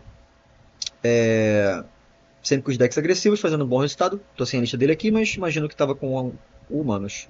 Parabéns pro Neto. Vamos pro Sim. Abadias, cara. Eu quero muito falar do Abadias. Esse cara mora no meu coração com essas listas malucas e budget que ele traz. Ele tava com o Dimir Rogues, tá ligado? E ele fez 2 zumbis. Ele só perdeu pro João, eu acho, tá ligado? E, cara, cartinhas muito legais como essa daqui, tá ligado? Que ele tava, inclusive, comentando que ele tava jogando contra o Dread do Alabagé com essa carta, tá ligado? Então, tipo, os bichos dele ficam gigantes porque o Alabagé cospe o cemitério dele inteiro fora, né? Mas Uhum. lista muito legal, cara. Teve uma situação que ele me chamou lá pra uma dúvida que o Inácio pediu pra ele sacrificar uma criatura. Aí ele fez esse cara aqui com flash em resposta pra proteger a maior criatura dele. Quem morreu foi esse cara aqui, né? Eu gosto muito desse bichinho aqui. Eu não sei se ele é caro, mas no deck azul eu acho que ele é muito, Na muito verdade, é bom. literalmente um deck de Rogues Flash, né? Rogue's Flash. E É a faz carta mais total cara, sentido dentro do contexto temático, né? Eu acho muito com interessante. certeza. Só esse tritão aqui que não tem flash, pelo visto. Mas é um Rogue, então perfeito. É. E aí, Esse Seraph, o trapaceiro, é um finisher dele, mas eu vejo que na verdade funciona como um control esse deck. foi isso que ele usou então contra o João, que ele tava pegando os Eldrazi do João e botando na mesa dele. Foi isso que eu vi, os Eldrazi tudo trocando de lado, eu falei, caralho, né? É, carta muito boa, inclusive é usada no Commander. É legal aqui, ó, esse Sentido Story também custa menos pra carta no cemitério. Essa carta é uma máquina, quando você tem carta no grave, né, você pode anular ou matar o bicho também. E aí o switch clássico aqui de Consider Fatal Push. Inquisition, que eu acho que todo deck UB tem que ter, no meta de hoje em dia. Se você usa cemitério, o Consider é a melhor carta, não tem jeito. O Fatal Push sempre vai ser a melhor remoção de early game, não tem jeito. E o Inquisition sempre vai ser o melhor descarte também, porque tira bicho, né? Não tira só, não é o Durez, né? Ele colocou um de Taxion Não, Probe que eu... Pode falar. é realmente um control. Tem cara de ser agro ou tem cara de ser um mid-range, não, é um control. Esse Mas deck ele troca de control. marcha. Mas ele troca de marcha. Ele falou pra mim que ele tava de 1000. Ele falou, cara, eu tô jogando de 1000, né? Sendo que é aquela clássica estratégia de você conseguir trocar de marcha quando o cara tá controlado, né? E matar ele batendo. Aqui, ó, 3 voando. Esse cara aqui também, ele ganha Death Touch, né? 3. De fato, é um mid-range, né? Só que voltado um pouquinho mais pro control. Sim, sim, sim. Com cartas ótimas pra controlar. Eu amo Dig e Cruz em decks assim, porque são cartas com uma recursão altíssima que você vai conseguir fazer e te dá muito valor. Não sei se ele tinha alguma tech aqui no terreno. Olha, ele tinha Painland UB, a Cycling e. Quando você essa aqui. usa essas lands duais antigas, que eu esqueci até o nome do cycle, você realmente sabe que você está em budget. Porque, se você pega Essa aqui? isso, turno 1 e você tem outra que, né, enfim, não faz, né, não faz a mana, né, que nem Você ela, você chora, né? simplesmente perde o jogo. Você Se você chora. equipar, então, equipa. Verdade. Ó, legal, o Abadias que joga de Affinity, com a grande sacada de colocar 3 Reckless Recall no site. Muito bom. Eu acho que não 3 precisava Spell de Pierce. 3, mas sim, 3 é razoável. Também acho que não precisava de 3, mas eu achei legal ele ter trago, entendeu? 3 Extirpate, 3 Crypta pra lidar com um deck de combo de Grave, 3 Spell Pierce pra o site contra o matchup contra o control ficar melhor. E Fitswarm que destrói encantamento, né? Que é preto? Remoção de encantamento no preto também, que o azul também não consegue lidar com o encantamento depois que ele tá em campo. Então, Badias, parabéns pra caralho pela lista, 2-1, mandou muito bem. E a partida que eu vi você perder pro João foi por causa do problema do deck do João, né? Que é o deck ganhar de 1000, que a gente considera errado, né? E a outra partida, ele comentou comigo que ele quase ganhou e faltava 5 minutos, então eles iam acabar empatando também. Não sei contra quem ele jogou, mas foi um ótimo resultado. Eu gosto muito dessas ideias, tipo do Rafael de Mono Black, o Abadias de UB, o Brunão de Mono White. Vocês estão vendo que essa semana a gente está falando mais de listas muito mais rogues, né? Tipo, o Inácio de Esper, tá ligado? Os únicos dois bobão aqui é o João e eu jogando de Cloud Post, tá ligado? E a galera trazendo deck diferente pra poder inovar. O próprio Caio também de Mono Blue Cobras, tá ligado? E isso é legal. Que o Caio comentou isso comigo offline, né? A gente tá criando um metagame, cara. O metagame somos nós, né? E o Value Vintage, do jeito que a gente usa, com as regras que a gente usa, R$ 200 de teto, é uma coisa que só existe no Cove do Calango hoje, entendeu? Então, tipo, a gente pode utilizar isso ao nosso favor, saca? E continuar criando um ambiente agradável, confortável a todo mundo jogar e o mais importante, divertido, né? Então, parabéns pra todo mundo que trouxe essas listas malucas aí. Independente do resultado, acho que se divertir é o mais importante. Vamos pro O importante, último. pessoal, Pode o falar. importante, frisando uma parte aqui desse seu comentário, que é o seguinte: quando a gente está falando especificamente de metagaming e a gente está criando, né, esse ciclo de banimento e restrição, a gente está fazendo algo que não existe em qualquer outro local. O que é estranho à primeira impressão, mas na verdade, a própria proposta do Value Vintage de R$ 200 de teto, que já não existe em lugar nenhum. Não existe. De fato, isso aqui é um modelo novo que está sendo estabelecido aqui. Né? Sim, sim. E o projeto piloto, né? Tá sendo feito no Covil. E como a gente estava conversando, né? Não querendo pegar sidetrack, mas aproveitando esse comentário que você falou, com relação ao bloqueio do clock do formato, né? Porque o que impede, como a gente estava falando, o que impede o Legacy de ser Bang Bang são as cartas que impedem você de morrer no turno 1 ou turno 2, né? Exemplos que eu dei que eu acho que são mais importantes são Fossil of Will e o Daisy. O Daisy joga no VV. Só que o azul no VV não é tão potente quanto em outros formatos eternos, como no Modern, quanto no Legacy. Né? Tipo, até porque o control a gente tá vendo que tá meio complexo de conseguir encaixar uma marcha aí, né? Então, tipo, o que vai ser o clock do VV é o que a gente vai conseguir entender, esse clock de R$ 200, né? Pô, será que realmente ele vai se estabelecer num formato de turno 3, de turno 4? Será que ele realmente é dominado por agros? Será que ele é dominado por mid-ranges, né? Será que vão aparecer bons decks de combo? Né, eu tava dando uma checada naquele deck que o Thiago usou na outra semana, o Balustrade Spy lá, o Spy Combo, e ele tinha passado de R$ 200 também. Então, tipo, esse lance de ter esses spikes de carta, a gente tem que estar sempre mexendo na lista, né? O João teve um problema essa semana também, que ele queria botar uma carta no deck e ela foi para R$ 40 do nada, então ele não conseguiu botar. A lista dele tá em R$ 173 agora, por exemplo. Né? Aí o Matheus até falando aqui, pelo que viu, o meta tá se criando e tá bem variado.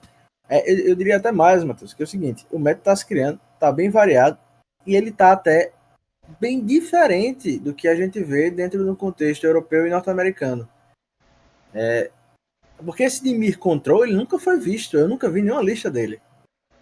Isso é coisa da cabeça da Abadias. O Dimir Control que Exatamente. existe é o Terror Cobra, é o terror, né? O B-Terror. Esse Mono Black Zombies também não joga. Mono Não joga. Black Devotion, né? Não existe. Devotion, aquele que colocou zumbi, né? Aí, só que É, é de fato um Devotion. é um Devotion, é um mid-range Devotion. Né? Não, também não joga. Esse Esper Control realmente não joga e não está jogando direito, né? Mas, Ó, pelo menos é um cutucada deck muito aí. legal. Não, assim, eu falo isso porque realmente é um deck muito difícil de você jogar e ele tá pelo menos fazendo alguma coisa, né? O Inácio. Não, eu sempre bato palma pra ele, encontrou e believe. Não, e até a ideia que eu dei de nerfar, né, o Nine Post aqui, pra, tipo assim, a galera não ficar tão bolada jogando contra o deck. E ele também, que é muito importante que a gente continue conseguindo jogar com o deck. Porque se a gente nerfar com a curadoria, o deck sumir, o Mono Red sumiu porque nerfou o Monsters Rage. Você me desculpa. Você não sabe montar lista de Mono Red, então. Porque Mono Red, você tem 48 milhões de formas de você jogar de Mono Red. Você pode jogar de Burn, você pode jogar de RDW, você pode jogar de Prowess, tá ligado? Você pode jogar de descarte, você pode. Tem milhões de formas que você pode jogar e ter resultado. Se uma carta banir acabar com o deck, pra mim é um detrimento de que o deck ele é ruim. E não de que o deck é roubado, é o oposto, entendeu? Então, tipo, todas as minhas ideias, que eu dei minha cara a tapa e fui com 9 posts essa semana? Eu poderia ter tomado uma coça, tá ligado? Mas eu ajustei uma lista que eu achei que foi boa, joguei direitinho, tive sorte nos draws também, tive uma sorte absurda contra o Abajé, como eu falei, que eu considerava um péssimo matchup no G1. E fui bem, entendeu? Isso quer dizer que o deck tá resolvido? Não. A gente tem que continuar testando, a gente tem que continuar vendo. O João tá de longe sendo o player mais competitivo no sentido que ele tá mais consistente, né? Ele tá com 15 pontos, tá ligado? Ele tá bem na frente, assim, do segundo colocado, que é o Rafael, que tá com 13 pontos. Então, mesmo que o Rafael ganhe, fica uma vitória na frente, ele vai estar um pontinho só na frente do João, tá ligado? Se o João empatar e ao invés de perder, eles ficam empatados. Então, tipo, muita consistência, cara. E é o deck e é o player também, entendeu?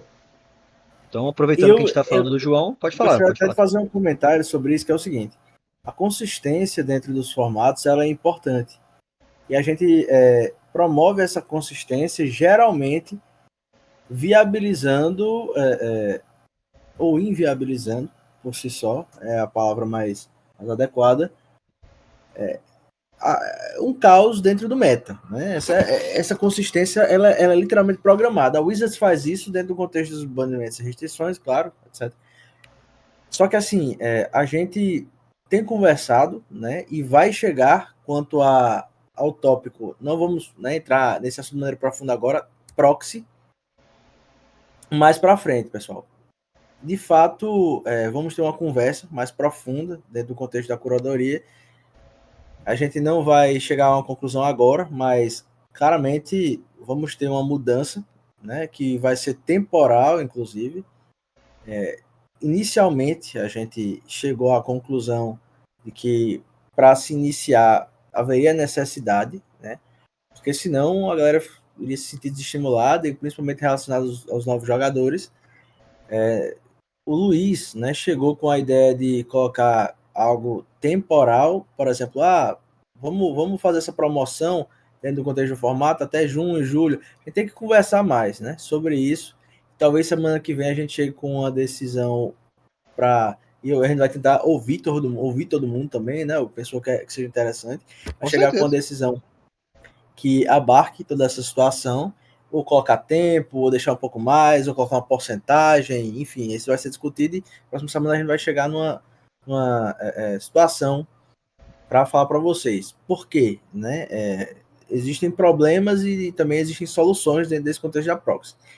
Para mim, qual é o problema? Isso a longo prazo impede o crescimento do formato. Eu não vou mentir, na minha concepção impede, porque ele não forma-se não se forma um compromisso com o deck que você cria de maneira tão pungente com a proxy. Sim, Contudo, claro. a proxy ela facilita a entrada de players, e não só a entrada de players, mas ela facilita a gestão desses banimentos e restrições. Queira sim, queira não, às vezes você tem uma carta que é imprescindível no deck, e ela é restrita, como o Stink Weeb, e você precisa trocar, né? Trocar por um outro Dredge, trocar por enfim, uma outra mecânica. Você tem que ter a carta para trocar, porque senão o deck morre. Às vezes acontece isso. Sim. E não é interessante que isso aconteça, né? Não é. Então a gente vai ter que chegar a uma solução aí. Mas assim, não vai ser hoje, claramente, talvez semana que vem, talvez, provavelmente. Mas é bom dizer que a gente está conversando sobre isso. Sim, e aproveitando só pra não estender muito também, mas pegando o bonde do que o Caio falou, cara. Galera, qualquer tipo de feedback, que assim, a gente faz o VV Show, a gente mostra os decks, a gente organiza o grupo, tá fazendo uma porrada de coisa, né? Só que, tipo, essa semana, por exemplo, eu comentei isso lá com a galera, não foi feita a checagem de lista. Porque eu tava com a cabeça na bunda, pensando, trabalho, um monte de problema, tô olhando pro pneu furado aqui do meu carrinho, que eu vou ter que resolver amanhã. Ninguém tem nada com isso. Só que é claro que eu sou um ser humano falho. O Caio tava também, tava inclusive jogando de máscara, né? Porque ele tava saindo de uns problemas de saúde aí, agora tá bem, graças a Deus. E a gente tava ocupado, tá ligado? Então, tipo, ninguém comentou, a gente também esqueceu, pronto, ninguém checou a lista. Eu tô preocupado que a galera tá indo com deck de R$ 250? Não, não é esse o ponto. Não é sobre confiança ou falta de confiança, é sobre a gente desenvolver bons hábitos. Então, assim, feedback construtivo é sempre bem-vindo. Boas ideias são sempre bem-vindas. Agora, crítica sem direcionamento e, mais importante, apresentar uma crítica sem apresentar uma solução, você pode ficar quieto. Você pode fazer o que você quiser fazer. Mas apresentar uma crítica, não trazer uma solução, é melhor você não falar nada, brother. Tá ligado? Porque a gente está tendo um grande esforço e não está tendo nenhum retorno financeiro com isso. A gente está fazendo única e exclusivamente pelo amor ao Magic, pelo amor à comunidade, pela nossa vontade de fazer o formato acontecer. A gente está fazendo o que a gente pode e às vezes até o que a gente não pode, né? Para fazer a parada ser mais saudável. Então, se você quer ajudar, toda ajuda é bem-vinda. Todo feedback ele é bem-vindo, toda ideia ele é bem-vinda, como o Caio comentou, a gente vai conversar isso com as pessoas também, mas é importante que quando a gente exponha isso no grupo, quando a gente fale isso na hora, que tenha um retorno, galera, que vocês falem o que vocês pensam. Vocês não precisam falar na hora, tá ligado? Ninguém é obrigado. Mas, pô, depois chega e fala assim, pô, eu pensei naquilo que você falou lá, cara, eu acho que isso é legal, mas eu acho que isso aqui é ruim. Dá um feedback, pô, porque senão fica parecendo muito que eu e Caio estamos tomando todas as decisões e aí alguma pessoa por fora chega e influencia a gente muda de decisão e não é isso que tá acontecendo, tá ligado? E o Luiz, por exemplo, ele chegou para o Hugo e falou, né, sobre essa ideia de retirar o proxy gradativamente, e que de fato já, na verdade, na minha cabeça já era isso, a intenção era essa. Só Caio que foi o primeiro a comentar disso, né? Eu fui o primeiro a comentar disso, porque eu acho que é saudável o compromisso com o deck. Porra, esse deck é ruim. Eu tô jogando com o Monoblue Cobras, que na verdade saiu do Pauper. Não é jogar nem dessa forma, porque é o Monoblue Sailor's Bane no VV. Fiz até boas, né, partidas, só que, enfim, isso tem que ser conversado e de fato vai. Eu não gosto de usar proxy, a verdade é essa. Eu não gosto por quê? Vou dizer. Assim, como eu te disse, eu gosto de ter um compromisso com o meu deck. Mas realmente o negócio tem que ser, né, bem conversado com todo mundo. Véio. Se todo mundo disser assim, rapaz, aqui só rola com proxy, infelizmente a gente só vai ter que aceitar. A não ser que. Né, porque tem os dois lados, né, Caio? Porque, por exemplo, eu coloquei os 6 decks na loja pra galera poder testar. E a galera agora tá me mandando feedback de que tá testando. O João tava jogando com o Roberto esses dias, o Arthur levou um amigo dele também, tava jogando com a namorada dele. Eu fiz resultado com o deck de Elf. Decks bons. 100% proxy, cara. Tá ligado? Então, assim, até a ideia de colocar os decks de proxy disponíveis na loja e a propaganda, né, entre aspas, que a gente tá fazendo é essa. Não, você pode pegar o deck, tem até uma lista boa ali de Elf que o cara fez resultado, e ir pro torneio e jogar. a partir do ponto que proxy não é mais válido, como é que essa pessoa vai fazer, entendeu? Então, tipo, tudo isso a gente tem que sentar fora da live, né, pra gente não perder tempo, e confabular e trocar ideia. E o que a gente está deixando claro é isso. Se você tem uma solução, se você tem uma ideia, se você tem um pensamento, traga pra gente, fala no privado, manda no grupo. Vamos falar no dia do torneio, entendeu? Mas é importante que a gente chegue a uma conclusão. Os argumentos do Caio são válidos, os meus também. E não é uma coisa de ser um contra o outro, entendeu? A gente entende, como ele comentou, que eu, por exemplo, na situação financeira que eu tô hoje, eu não teria nenhuma condição de gastar dinheiro com carta de Magic. Eu tenho uma pool gigante de cartas, eu poderia trocar cartas talvez para montar um dos decks que eu testei, porque toda semana eu tô indo com um deck diferente, e tenho 6 decks que eu montei para deixar na loja, e tem os meus decks que eu tô jogando, entendeu? Só que por que eu tô fazendo isso? Para tentar encontrar brecha. Eu fui com o Nine Pulse na semana passada para tentar encontrar uma brecha, para ver se isso aqui é a solução, entre aspas, para o deck ser viável e não tão roubado. Na próxima semana eu vou com outro deck para ver se o deck é muito quebrado, se tem alguma coisa que está fora da curva. E é assim que eu vou tentar encontrar as brechas, testando. Eu não tenho dinheiro para comprar todos esses decks. Se não fossem as proxies, eu não estaria conseguindo fazer essa ciência, esse laboratorial, entendeu? E o Matheus falou aqui, eu dei uns toques para Eduardo sobre essa parada de tempo de proxy, concordo com o que foi dito agora na live. Tem outras coisas para complementar para ficar bom para todos. É bom, Matheus, que você sempre venha nos falar o que você tem na cabeça, bicho. A gente não vai, em momento algum, cometer decisões sozinhos. Até porque o primeiro formato não é da gente, né? Nunca. É o formato de todos. Todo mundo tá jogando. Vai ficar eu e Caio jogando aí, não tem jeito, né? Exatamente. Tem que ser de gente para jogar, né? E no casual, eu tenho convicção de que eu e Hugo, quando a gente chegar com o proxy para jogar casualmente entre eu e ele, o Matheus, o outro Matheus, enfim, a galera, ele não vai ter problema nenhum com proxy, né? E a gente pode testar, enfim. Só que é bom que todo mundo tenha essa conversa aí legal de, pô, tem uma ideia, que tal isso? Tem uma ideia, que tal aquilo? Né? Ei, não gostei talvez disso aí não, que vocês proporam, né? Porque aí todo mundo tá fazendo a parada. É muito bom isso. Exato, talvez ser um pouco mais proativo também, isso é importante, galera. Bom, vamos concluir então aqui os decks, pra gente concluir que já passou de 1 hora também a live, a gente tá em 1h12 na realidade. Eu acho que o último deck é o do João. Você ia falar alguma coisa? Não. Ah, tá, show. Deck do João. O último deck é o do João. É basicamente bichão, né? Então, o João ele cortou aquele bicho que eu gosto muito, que eu uso 4, que custa 3, que quando você faz uma mágica incolor ele coloca um token de Eldrazi 0/1, e quando uma criatura incolor entra ele dá 1 de dano. Ele tinha comentado já que ele não gostava do desempenho daquela carta, ele cortou as 4, ele usa 2 TKS só, eu estou usando 4, e a diferença é que ele tem os Spot Removals, né? Ele está usando 3 Spatial Contortion e 3 Warping Whale, que pra mim é a carta que você deve usar no main deck, o Warping Whale. Por quê? Porque ele faz mais do que só exilar a criatura pequena, né? E até as criaturas pequenas que você quer exilar com ele são válidas, vamos dizer assim. Tipo, ele exila Swift Spear, ele exila o rato. Claro, você tem que responder o trigger do Prowess. É um pouco mais difícil do que um Spatial Contortion que vai dar menos 3 de defesa, né? Mas, pô, ela pode exilar um Sorcery Spell, ela pode exilar, por exemplo, um Dread Return, pra você não morrer aí pro Upsal Spells, tá ligado? Ele descobriu o Transpose, retirou tudo que não é, né, necessário para fazer com que ele sobrevivesse, e ele só sobrevive ou mata com bichão ou mata com Transpose. É basicamente isso que ele faz. Por isso que ele usa nessa versão aí 3 Special Contortions, que são inúteis em muitas situações, e também usa 4 Oblivion Stones. Ele usa 4 Oblivion Stones. Isso é realmente absurdo. Ele perdeu pro deck do Thiago e colocou uma Vexing Bubble aí em cima, né?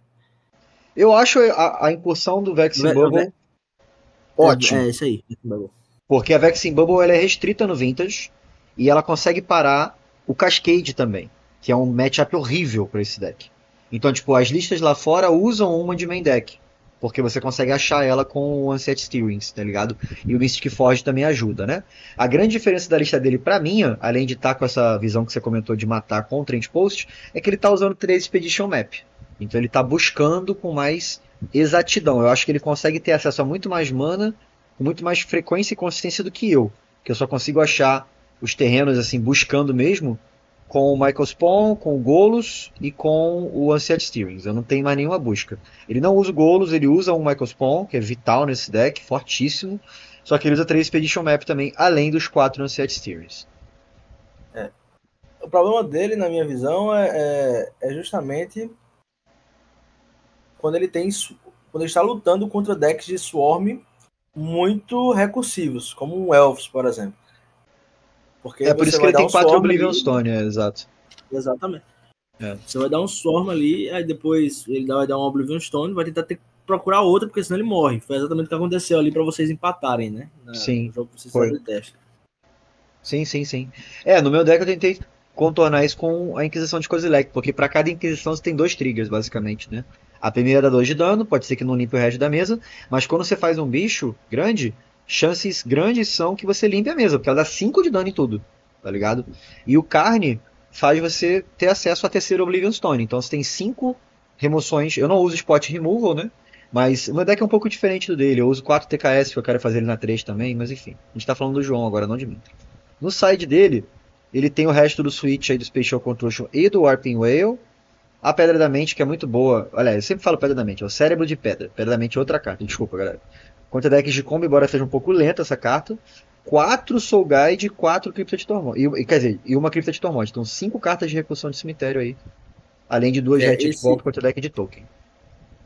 Esse Soul Guide, esse Tormod, assim, eu achei até um overload de Hate Grave, sinceramente. Mas eu acho que contra o Thiago, ele realmente ficou tão traumatizado que ele subiu pro main deck a Vexing Bubble e colocou 5 cartas de Hate Grave no Não, side. cara, porque no side você vai usar uma quantidade X de Hate Grave pra você comprar na primeira mão, né? Contra o Alabajal eu liguei até a 5 pra achar alguma coisa. Eu tava usando a lanterna e tava usando também a trap, né, que eu usei contra você. Aí no G1 veio a lanterna, no G2 veio a trap, tá ligado? Então. E eu acho que, por exemplo, essa Blast Zone, ela é uma carta pior do que parece, sabe? Eu acho que tem lentes melhores para colocar no lugar da Blast Zone. Eu vi isso depois de enfrentar o post tantas vezes. Porque tantas vezes eu enfrentei o post e ninguém usava de uma maneira efetiva a Blast Zone. Sempre me pareceu que uma outra carta seria melhor no lugar, né? Um outro, por exemplo, um Thespian aí seria melhor, ou então Não, melhor eu não concordo não. Você vai somar o Thespian, mas eu acho que o Blast Zone, cara, é uma carta vital para essa estratégia. Porque ela lê o seguinte, é um terreno que entra em pé, que não tem nenhum drawback pro deck, porque o deck gera mana incolor, e ela quebra todas as permanentes de custo 1 que estão na mesa. Tá ligado? Tipo, 4 manas, você vai virar 4 terrenos, quebra todas as permanentes de custo 1 num terreno, que não pode ser anulado, bicho. Esse efeito é muito forte, cara. Ele é um ótimo efeito, eu entendo. Só que, ainda assim, eu vi que era subutilizado, sabe? Aí é outra questão. Muito subutilizado. Aí é outra questão. Porque, por exemplo, o Mono Blue Post, que era o deck top tier do formato do VV, na construção do formato, ele usa 3 Blast Zone no main deck. Porque a principal forma dele matar as criaturas é com Blast Zone. Porque ele anula, volta pra mão, compra carta pra cacete, e ele usa também a Oblivion Stone. Hoje acho que a lista mais forte tá só com 2 Blast Zones, entendeu? Mas são decks diferentes. E o metagame também é muito diferente, entendeu? O metagame também é muito diferente. A partir do ponto que você é um metagame muito agro, o Blast Zone brilha muito, cara. Porque você consegue no turno 4 aí, às vezes, limpar 3 criaturas do cara com terreno, repito. Não pode ser anulado, a habilidade não vai pra pilha, quer dizer, não tem interação. Falei besteira aqui, galera. A habilidade não tem interação, né? A não ser que você anule a habilidade de alvo. Agora concordo, ter um palco dramático ali pra copiar o Blast Zone é bom. Tá ligado? Mas melhor que o Blast Zone não, eu acho o terreno vital pra essa estratégia. Pelo menos é a minha opinião. Não, é tudo tranquilo. Eu só vi a subutilização dele, né? Eu joguei, eu acho que umas 9, 10 vezes contra o deck. Dessas 9, 10 vezes ele aparecia 5, 6. E nunca era utilizado da maneira, né, contundente que deveria ser. Mas... que às vezes também é o deck que você tá jogando contra, né? Contra você, a única coisa que eu fiz foi quebrar o Sol Ring, de fato. Né? Tipo, eu não fiz mais nada. E eu ainda tinha uma Oblivion Stone na mesa, eu preferi quebrar o Sol Ring com contra o João, eu joguei de Mono Red e ele também não conseguiu nem estourar, né? Porque ele o Mono Red não dá tempo, exato. O Prowess, né? Isso, Prowess. Bom, eu acho que é isso. Eu gostei muito da edição de hoje, porque a gente conseguiu pegar uma suíte legal aqui de decks diferentes, né? Parabéns aí, galera, pela criatividade, parabéns pela consistência, né? Por estarem fazendo o formato acontecer. Sejam bem-vindos todas as pessoas novas que estão entrando no grupo agora, o Matheus que está aí vendo a nossa live também. A gente teve a adesão também do João, que participou do draft, o Rafael, que está novo também e já fazendo bons resultados. O Roberto jogou no primeiro torneio da Liga também. Muita galera nova. O Natan entrou recentemente também no grupo, já está interessado em participar no próximo VV, ele comentou comigo. E eu acho muito maneiro isso, que a galera tá vendo acontecer o formato, está se interessando em jogar e vim com essa mentalidade de contribuir, né? Eu acho que todas as adições que a gente teve recentemente foram adições de alta contribuição. Pessoas que são queridas pela comunidade, que se comunicam bem, que estão somando, né? E eu acho que é isso que a gente precisa. Eu acho que criticar sem trazer resultado, sem trazer opinião, só por criticar, já tem muito no mundo já. E a gente joga Magic pra fugir um pouco disso, eu acho, né? Então, vamos somar, galera. E é isso, Caio, considerações finais? Minhas considerações finais é que tá lindo, o formato tá lindo. O meta tá muito bonito. Tô gostando de ver a galera mais criativa, sabe? Eu Parabéns também. aí, pessoal. Também tô gostando bastante de ver a galera criativa e, enfim, comparecendo também. A gente teve 14 players na primeira semana da Liga, foi o maior, nosso recorde até agora, e 10 na segunda, né? Teve uma quedinha. Vamos ver quantas pessoas vão comparecer agora nessa. Lembrando que na próxima semana, galera, que é agora quarta-feira, dia 1º, só vou reforçar o que eu falei no começo do vídeo, tá? A gente está aceitando listas de domingo, dia 29, já estamos no dia 29, já passou, são 2 da manhã já, né? Então se você tem uma lista de hoje, do deck de quarta-feira, você vai tirar o print com a lista e com a data, né? Vai ter a data lá em cima e você vai apresentar para a gente poder ver. Não, eu tirei meu print no dia 29 porque spikeou o deck na segunda-feira e ficou R$400. Mas no domingo ele custava 200. Beleza, válido. Para evitar problemas como o João teve com o deck dele, que teve um spike de preço e ele se lascou. Dia 1º, próxima semana, torneio normal, né? Tipo, não vai ter pontuação dobrada, nada disso. E na próxima semana do dia 8, que é a quarta semana do torneio, é tecnicamente a última semana legal do torneio, né? Porque na outra vai ser só um mata-mata. Então na última vai ser pontuação dobrada e, obviamente, todo mundo quer ganhar para poder chegar lá no topo. Eu acho que eu acabei deletando o bloco de notas, eu não acho que as pessoas conseguem ver se eu clicar aqui no bloco de notas, mas está salvo lá no começo da live. Top 5 que a gente tem por enquanto é João, Rafael, Abadias, Alabagé e Neto, né? E aí fica aí o Thiago Leal em sexto, eu tô em sétimo, e em oitavo tá empatado Arthur, Matheus e Bruno. Então esse seria o nosso possível top 8 que a gente teria que negociar o oitavo lugar aí. Mas tem muita água para rodar, entendeu? O Thiago Legal só o Thiago Legal. Ele é legal, galera. O Thiago Leal só jogou um torneio e tá em sexto com 9 pontos. Eu só pontuei no último torneio e tô em sétimo com 7 pontos. Tem muita gente que tá com resultado lá para baixo que na última semana pode subir, isso pode mudar muito. Mas é isso. Um abraço, Caio. É isso, vamos terminar? Um abraço, Hugo. Valeu, Matheus, também pela interação aí. Valeu, galera que participou da live, que vai assistir isso no YouTube. Lembra de dar o like, de comentar, porque não é que a gente quer virar YouTube, não é isso, mas é importante ter engajamento, tá ligado? Então, quanto mais gente trocar ideia e falar sobre o assunto, mais esse formato ele vai crescer. Então, aquela palestra de compartilhar, de se inscrever, seguir o canal, tudo isso, porque a gente não sabe onde isso vai dar, né? Então é importante que todo mundo, juntos, a gente consiga efetivar isso de alguma forma. Então, um abração, pessoal. Abraçaço. Falou, galera.